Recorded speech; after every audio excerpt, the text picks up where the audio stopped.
Hello students, I hope you are enjoying this video lecture series.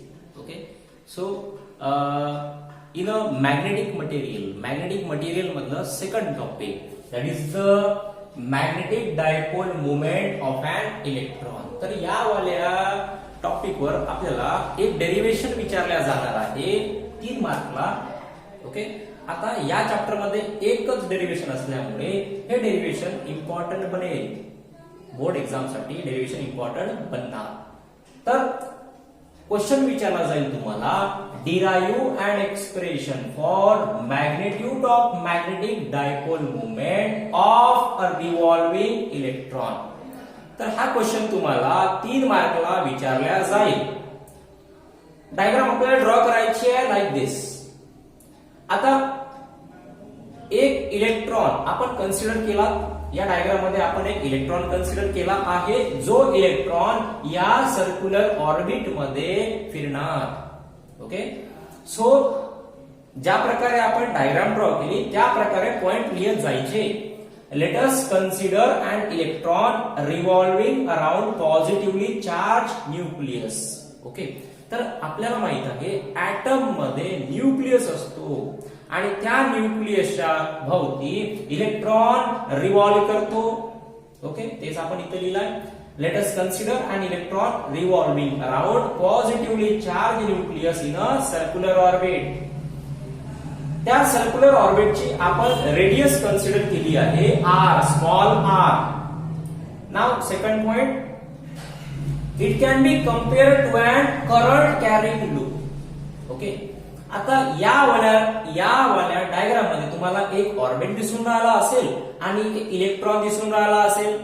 इलेक्ट्रॉनचं motion बघा कोणत्या डायरेक्शनला होत आहे. इलेक्ट्रॉनचं मोशन असं अँटी क्लॉकवाईज होत आहे. तुम्हाला दिसून राहिलं असेल हा जो एरो आहे तो शो करत आहे इलेक्ट्रॉनचं मोशन. इलेक्ट्रॉनचं मोशन होत आहे अँटी क्लॉकवाईज डायरेक्शनला. तर करंट बिलकुल अपोजिट काय करणार, फ्लो करणार. इलेक्ट्रॉनचं मोशन ज्या डायरेक्शनला त्याच्या अपोजिट मुवमेंट कोणाचं, करंटचं.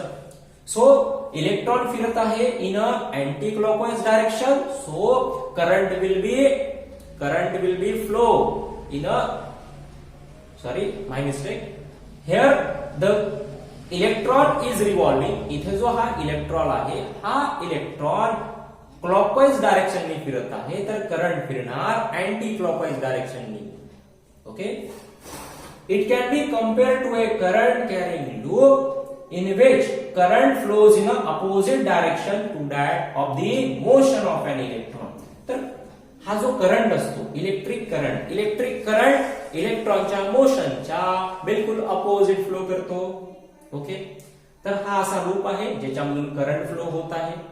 मग या वाल्या लूपला आपण कंपेअर करू शकतो का करंट कॅरिंग लूप सोबत? Yes. Okay, so now the derivation. आपल्याला माहित आहे द करंटची definition. Current is nothing but charge flowing per unit time. So current is nothing but charge per unit time. Here charge is, इथे तो charge आहे. या वाल्या डायग्राम मध्ये तुम्हाला जो चार्ज दिसून राहिला तो कोणता आहे, electron. Okay, so charge is the electron. Now time is nothing but capital T. So I चा फॉर्म्युला बनला, करंट चा फॉर्म्युला बनला I is equal to E upon T. तर आपल्याला या पहिल्या चॅप्टर मधला एक फॉर्म्युला यूज करायचा आहे इथे, तो म्हणजे टाइम पिरियडचा फॉर्म्युला. टाइम पिरियडचा फॉर्म्युला आपल्याकडे असतो 2 पाय अपॉन ओमेगा. आता बघा हा जो टाइम पिरियड आहे, हा जो टी आहे, याचा फॉर्म्युला आपल्याकडे आहे 2 पाय अपॉन ओमेगा. मग काही क्षणाचाही विलंब न करता या वाल्या टाइम पिरियडचा फॉर्म्युला डायरेक्ट काय करू आपण, या वाल्या करंटच्या फॉर्म्युल्यामध्ये पुट करून टाकू. सो ही जे टाइम पिरियडची व्हॅल्यू आहे ती जाणार या वाल्या टाइम पिरियडच्या ठिकाणी. तर आपलं इक्वेशन कसं बनणार पहा. I is equal to charge upon time पिरियडची आपल्याकडे नवीन व्हॅल्यू आहे ती आहे 2 पाय अपॉन ओमेगा. तर ही आली व्हॅल्यू इथे. ओके, तर आपली स्टेप इथपर्यंत कंप्लीट झालेली होती. I is equal to E upon 2 pi upon omega. तर या स्टेपला मी इथे लिहिली पुन्हा या स्टेपला इथे लिहिला I is equal to E upon 2 pi upon omega. Yes. तर आता बघा हा जो ओमेगा आहे 2 पाय अपॉन ओमेगा, हा ओमेगा डिनॉमिनेटरच्या डिनॉमिनेटर मध्ये आहे. हा जो ओमेगा आहे हा डिनॉमिनेटरच्या डिनॉमिनेटर मध्ये आहे. डिनॉमिनेटरचा डिनॉमिनेटर डायरेक्ट जात असतो न्यूमरेटर मध्ये. तर आपल्याकडे आय चा फॉर्म्युला आला I is equal to E, हा ओमेगा गेला वर तर E इंटू ओमेगा आणि डिनॉमिनेटर मध्ये शिल्लक राहिला 2 पाय. Equation number 1. नाव आता आपल्याकडे पहिल्या चॅप्टरचा अजून एक फॉर्म्युला आहे V is equal to omega into r. What is V? It is the linear velocity. Linear velocity is equal to angular velocity multiplied by radius. So या फॉर्म्युल्यावरून आपल्याला लिहिता येईल omega is equal to V upon r. कसं?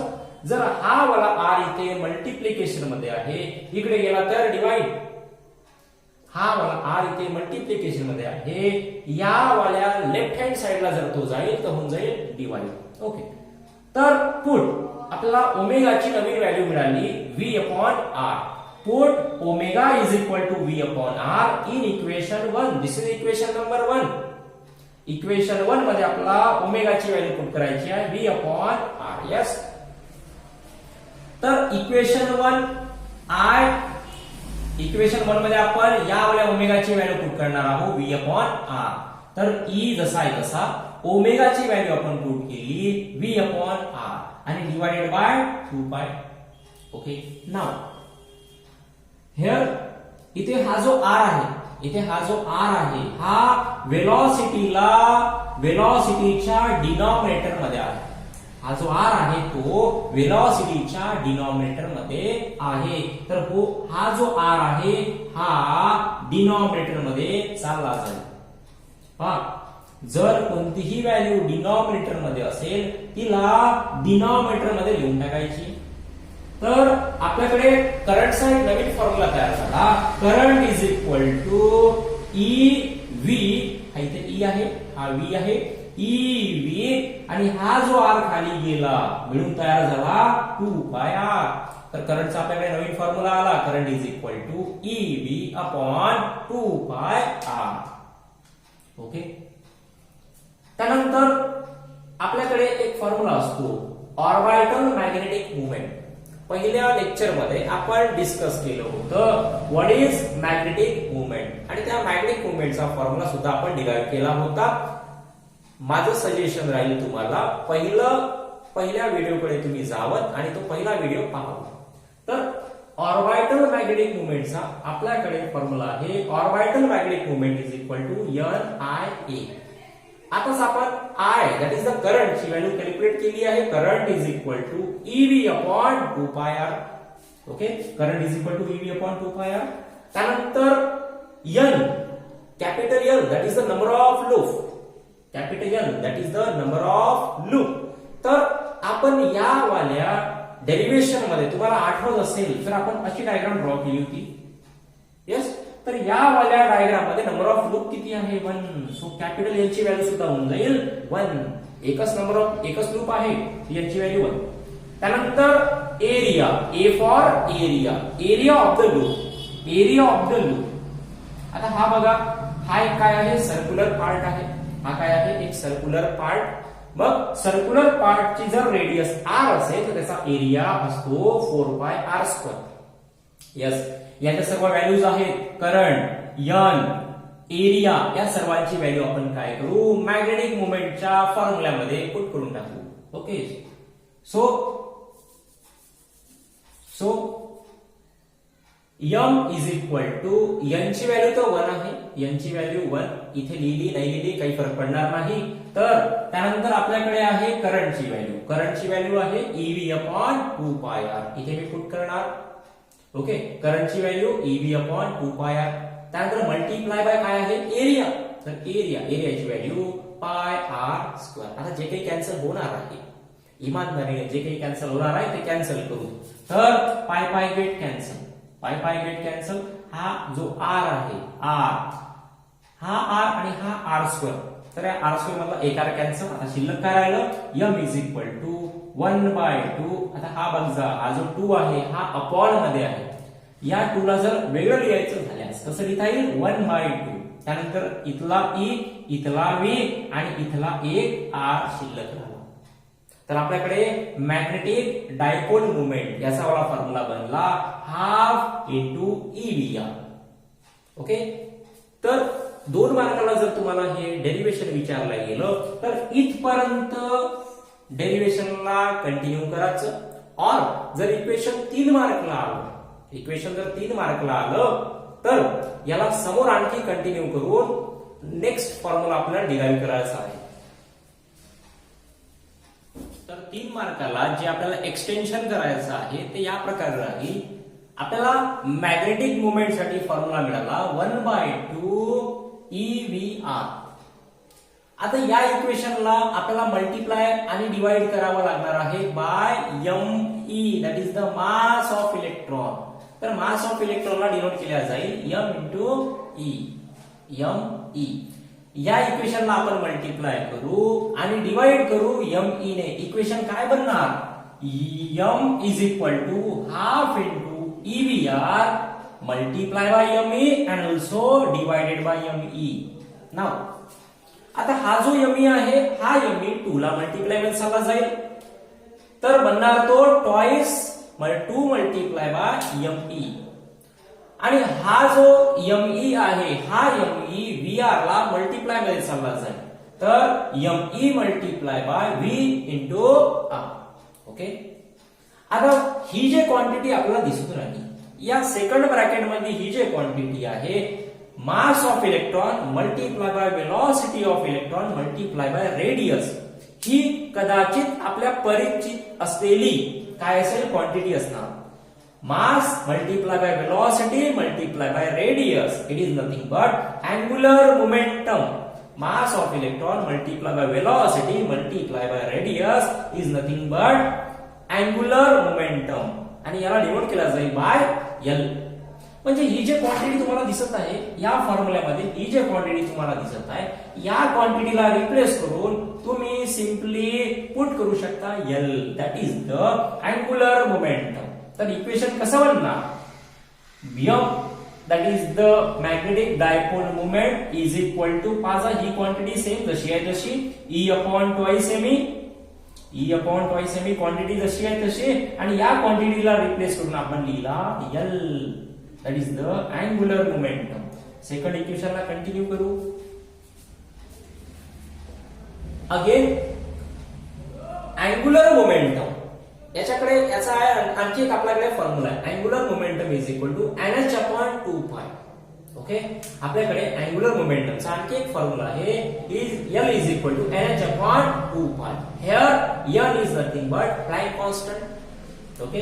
H is nothing but Planck constant. आता हा जो L is equal to NH upon 2π, L ची ही जे व्हॅल्यू आहे ती आपण पुट करणार आहोत इक्वेशन सेकंड मध्ये, जी आपण आत्ताच डिराइव्ह केली आहे. ओके. तर magnetic dipole moment is equal to E upon twice me into L. या इक्वेशन मध्ये स्पेशली आपल्याला पुट करायची आहे L ची व्हॅल्यू. आपल्याकडे L ची व्हॅल्यू आहे L is equal to NH upon 2π. तर ही वाली व्हॅल्यू आपण पुट करणार आहोत इक्वेशन सेकंड मध्ये. Equation second will be, L ची व्हॅल्यू इक्वेशन सेकंड मध्ये पुट केल्यावर इक्वेशन सेकंड होणार आहे m is equal to E upon twice me. Yes, E upon twice me multiply by L. L ची value आपण put करणार आहोत NH अपॉन 2π. ओके. तर आता सिंपली मल्टिप्लाय करून टाका. E च्या व्हॅल्यूने NH ला मल्टिप्लाय करा. E multiply by NH will be ENH and m twice me multiply by 2π will be 4π me. So हे असेल आपलं final equation for magnetic dipole moment. तर मॅग्नेटिक डायपोल मोमेंटचं आपल्याला फायनल इक्वेशन आपल्या हाती लागलं, that is E and H upon 4π me. This is an equation for magnetic dipole moment of an electron revolving around nucleus. तर तुम्हाला 3 मार्कासाठी derivation विचारण्यात आलं तर या प्रकारे तुम्हाला कंटिन्यू करावं लागेल. ओके. किंवा जर तुम्हाला 2 मार्कासाठी विचारण्यात आलं डेरिव्हेशन तर m is equal to 1/2 EVM यापर्यंत तुम्हाला डेरिव्हेशन कंटिन्यू करावं लागेल. Yes. So I hope everyone has understood this derivation. Okay, so let us meet in the next lecture.